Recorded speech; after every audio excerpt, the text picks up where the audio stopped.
My name is Joseph Edward Smith. I'm 80 years old. I'm speaking to you now because I'm watching something terrible happen to my generation, and I cannot stay quiet about it anymore. I spent years believing retirement would be a season of rest if I worked hard, stayed responsible, and did what I was supposed to do. I believed that because I wanted to believe it. I believed that because men my age were raised on that promise. I believed that because the promise sounded fair. But I'm telling you now that the promise broke for millions of us, and many people did not even realize it was breaking until it was too late. I see friends my age with almost nothing saved. I see neighbors planning to work past 70 because they have no choice. I see people who thought Social Security would carry them and now know it will not. I hear fear in voices that used to sound steady. I hear shame where there should be honesty. I hear silence where there should be planning. And I keep thinking the same thing. We were not supposed to end up here.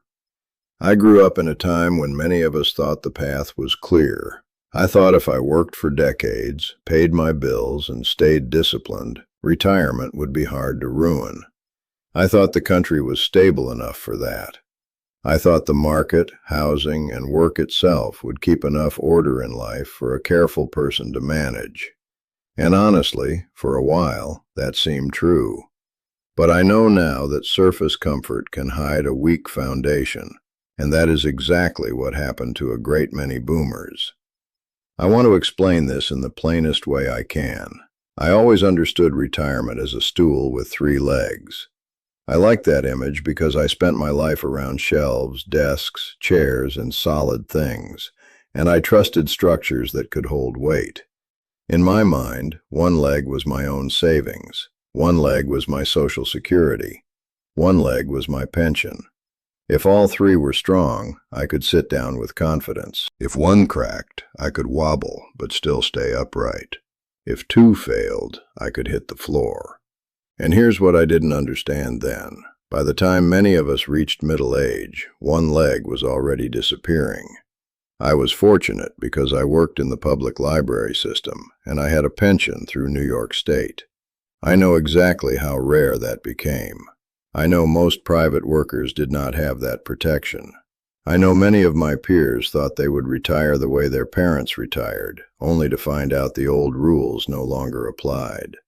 I watched that change happen quietly. I watched employers move away from pensions.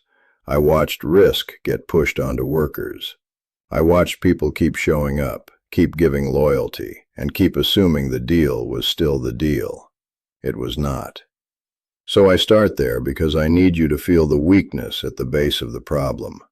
If I remove the pension leg for millions of people, I do not have a 3-legged stool anymore. I have 2 legs trying to do the work of 3.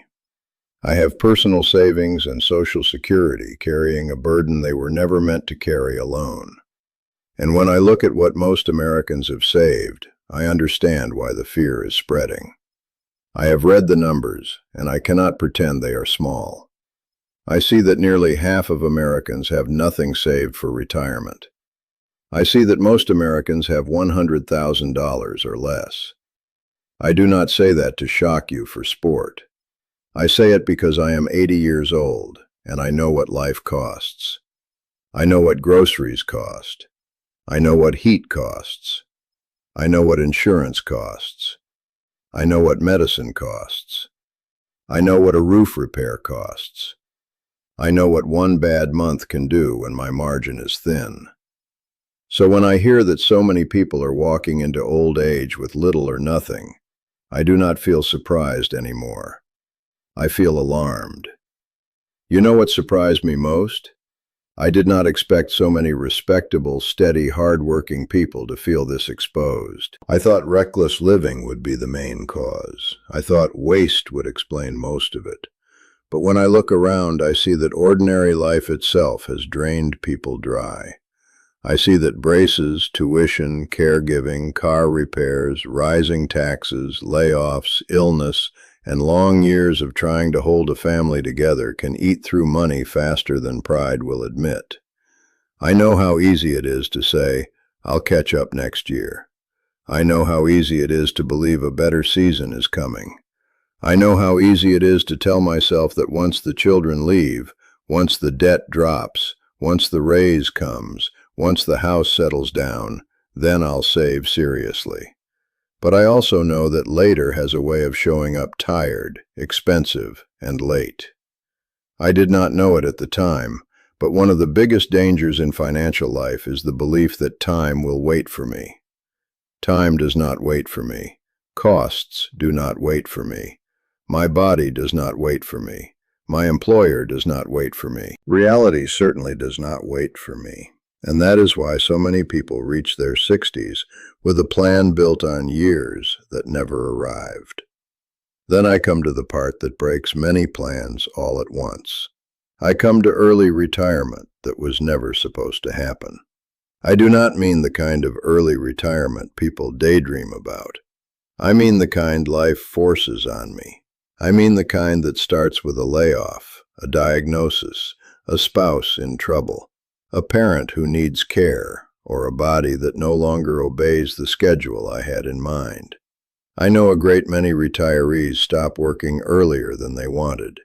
I know many of them did not feel ready at all. I know some of them thought they had 5 more years. I know some of them thought they had 10. Let me explain why that matters so much. If I build my whole retirement plan around working until 67 or 70, I am depending on more than willingness. I am depending on health. I am depending on job security. I am depending on my family staying stable. I am depending on my mind staying sharp and my body staying useful in the way my employer wants. That is a very fragile chain of assumptions. If one link snaps, my plan can fall apart fast. I have seen that happen.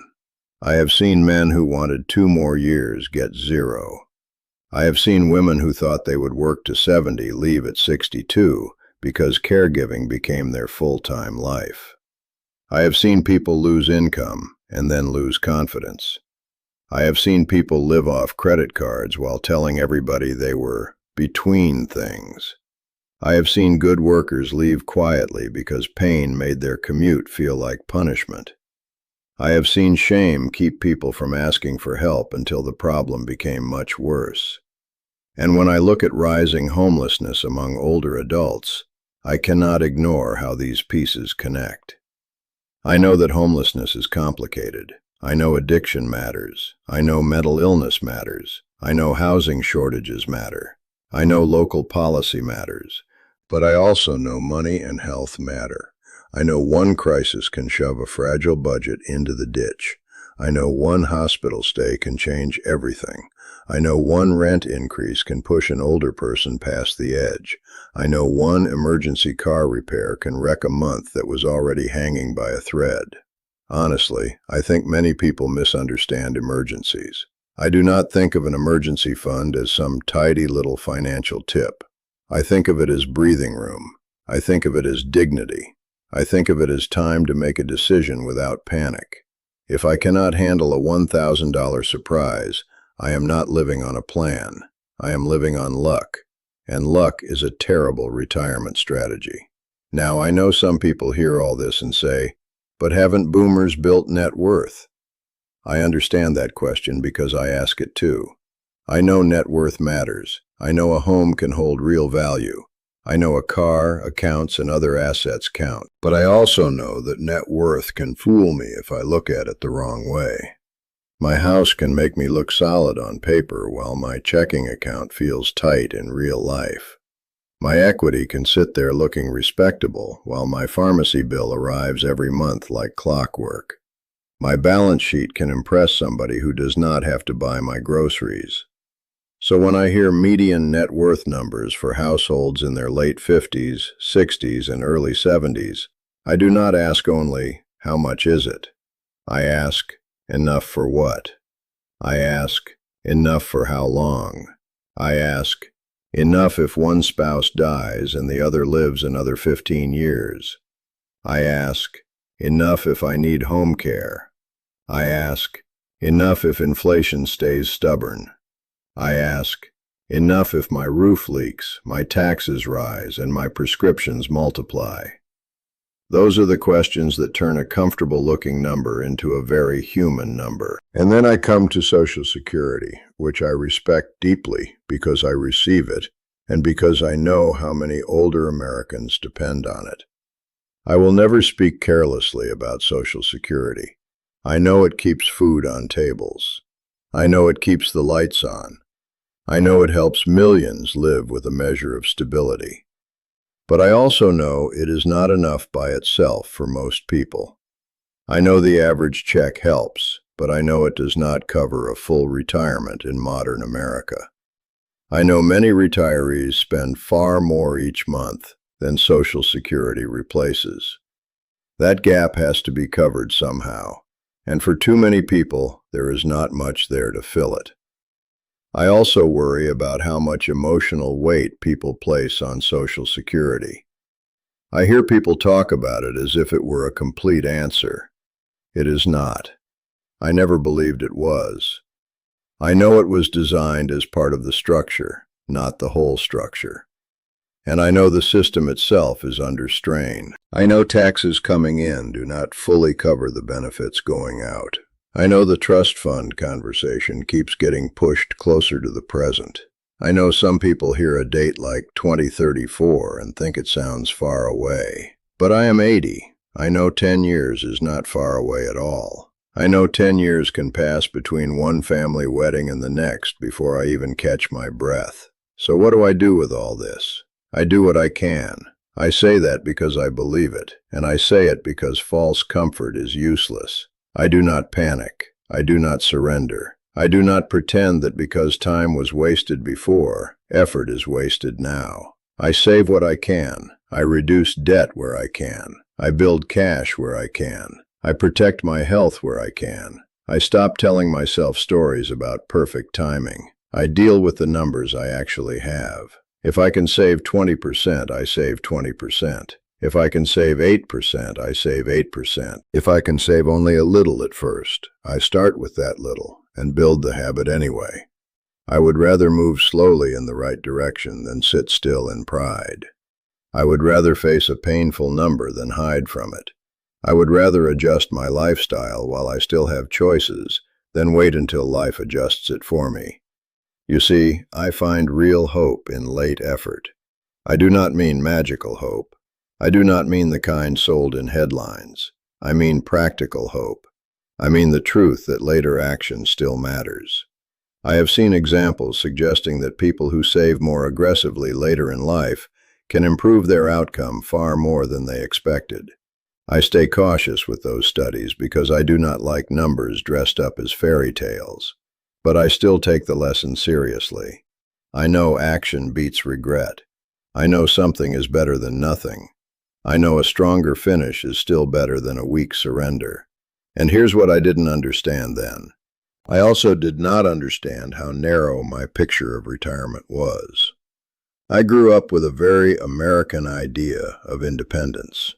I imagined one household, one front door, one set of bills, one couple handling everything alone.